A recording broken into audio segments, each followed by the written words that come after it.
Well, hello there. My name is Liz. And I am Scandal. And welcome to our short book review reaction For The Witcher, The The Last Wish, read by me, Scandal, Yes. but also originally written by Andrzej Sapkowski. Yes. So, this one we're going to try and... We have been watching the series lately. We'll just admit we've been watching the series. That has recently released on Netflix, for those of you who are wondering. Anyone who didn't get sent here by Netflix, welcome. I'm surprised to see you. Hello! I was going to say, but we're going to try and keep the Netflix stuff out of here, other than maybe one tiny brief comparison that I'd like to do. But we'll just generally react to the story. So the Witcher book format, The Last Wish, is actually a series... We only read the preview of. We only read the preview. However, it's a series of short stories. Yep. So the preview we read was part of the first short story. And it was interesting, and this is the only part where I'm going to mention the show, where it was super concise in its exposition of, here's all the plot all at once. And in the show, they actually ran it out very thoughtfully throughout an entire episode. So it's true. fun. Though also I will say, actually, so I've actually read a vast majority of the Witcher books and short stories.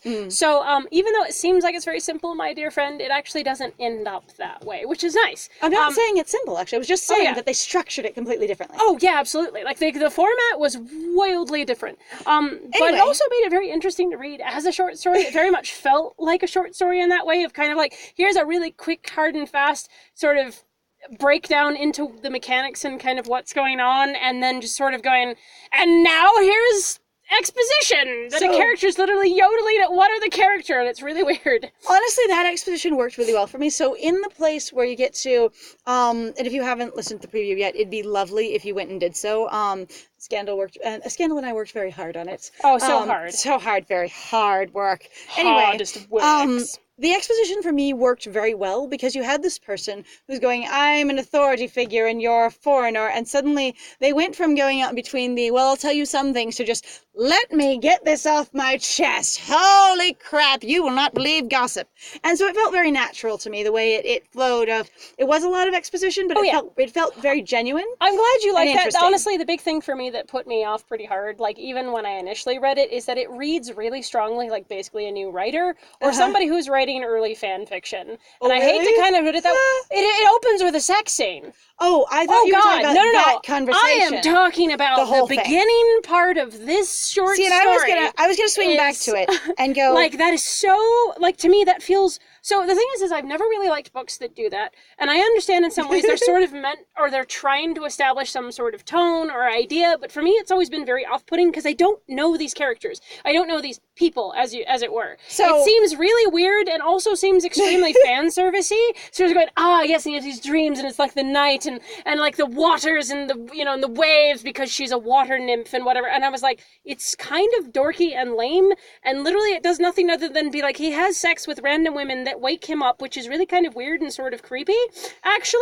So and it seems very dangerous and reckless. At the very beginning of the story, it's not clear whether at all the person who crawls into his bed is someone he knows or not. I don't think he does. It's very familiar behavior on her part, but it's, so stories that open with sex scenes, whether it's books or novellas or even just short stories, they've always made me a little bit uncomfortable because, much like Scandal said, you don't know anyone there. So it's almost like walking in on someone in the room. And this one felt a little bit like that, where it's like, it's kind of... I'm sorry. Do you go here? Right. I'll just show myself out. You just want to shut the door, Like you've walked in on someone's private experience and you're just like, sorry, I'll just keep moving. I felt that compared to a lot of sex scenes, obviously, I mean, I will say that it wasn't very explicit, and it did end, it faded to black, as it were, but I thought it was an unusual way to start, unless you really were preparing the audience for, there's going to be a lot of sex in this. In my familiarity with stories, when they start with graphic content of any kind, it's usually to let the reader know there's going to be graphic content in here. Right. Whether it's we've started with a war, whether it's we've started with, something a beheading, physically an execution, graphic, or like something. A graphically violent or horrific birth, whatever it is, that they're setting the tone, even if they're starting with something graphically joyful. Except for the thing, what bugs me is that I feel like that's so common with basically what people go, this is an adult book, so I need to shove this as adult as possible, as quickly as possible in your face to prove a point. I don't know. I feel like more male writers do it than women. I will agree with you. So based on my reading, more men writers write sort of shock experience, I'm setting the tone, sex scenes. Now, you might have more women who write sex in general, like sex books and, bodice rippers and other, romantic fantasy and stuff like that. But if we're just running back to this book and not talking about all of our opinions, because we have a lot of opinions. God, we have so many. I would just tend to say that it was a little shocking how it opened, and that the sex scene wasn't really relevant to anything that we covered in the next, chapter. So it was a little odd. But I felt that for a fantasy novel, the writing was very clean. It actually reminded me a lot of like a Ravenloft book. So, so one of the like D&D inspired, like smaller novels. I'm gonna giggle because I never thought those things were really well written. I was gonna say that weren't super well written because they were written by a chorus of authors who usually wrote other things. Much like many of the Star Wars books. So I feel like I want to be a jerk and go, it reminded me of a Dragonlance novel. Yeah, exactly. Because so they all D&D. really are sort of dorky and kind of poorly put together in some places. A little bit cheesy, very quickly moving, it's very like a bodice ripper for men, except for it's a violence, sort of like yes! a violence smash, and you basically want to like very unfortunate. You get told very quickly that you're going to like achieve the fantasy of going and bashing things heads in, and that's what this is about. So that's what it felt like in the preview to me, of going, one, there's going to be like murder and violence and death, and there's going to be and did we mention incest? And it'll be manly, and it'll be explicit, and you'd better be ready. So that's really what this book felt like to me. I didn't feel like the writing was bad, but I did feel, much like Scandal said, that it was very simplistic. And I feel like, in comparison to the show, they added a lot in the show. Oh, yeah. But I will definitely say that for someone who has actually read most of the books, I was actually fairly pleased with the show. And I know this is not a show review, but I can't help to bring it up anyway because it's on my mind. Like, I've been watching it now twice because I'm actually trying to drag Lies through it because I actually finished it without them. And I didn't watch it the first time, and it was one of those things. Well, you were a little busy, which is fine. But, it was very, so I was actually, though, very pleased, honestly. Anyway, but, yeah. But, the book felt very, like, I was gonna say, sort of like essentially like candy fantasy, the way that like candy fiction is your bodice ripper kind of stuff, your romance novel. Yeah. That it felt like one of those basically dime store men's fantasy, which that is an incredibly sexist thing to say, but it is a category of book nonetheless. Yeah, and it feels almost in that sense. So the thing that I always think is very funny about the Witcher series overall, and you can kind of see it in the beginning of this for sure, is a level of also going, look how grim and dark and gritty, and we're going to be hardcore. It's a grim dark. It's a grim dark man world and man-mans, and the only way to win is to fight harder and beat things up harder rather than being like,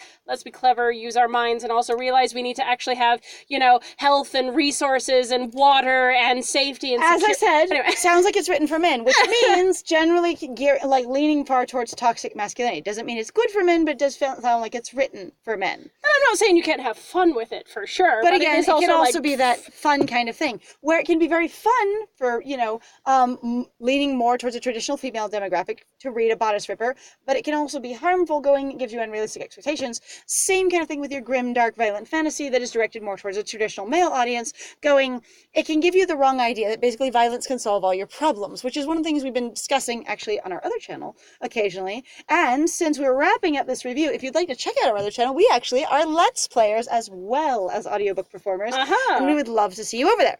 My general thoughts on this are that it was okay, but not amazing. And if I had started reading it on my own, I wouldn't be super impressed. But since I like short stories, I probably would have continued on since it wasn't a full novel. Right. Our other channel where we do Let's Plays and we laugh our butts off and sometimes do some seriously thoughtful commentary is just Lies and Scandal, whereas this is Lies and Scandal Lit. It's featured over in the sidebar or in the tab, depending on what kind of device you're on. Well, for me, so for my ending thoughts on it, because you get to do it, is basically that I was going to say, I have kind of the same thing. I do have to say, in the end, I was torn about the series overall, but I will say for being able to also go and subvert some tropes in regards to fantasy and whatnot, I will say the Witcher series does a lot of that. It also leans very heavily into some of them. So while it does some great subversions, it also struggles very hard with them, too. It also embraces a lot of things. Yes.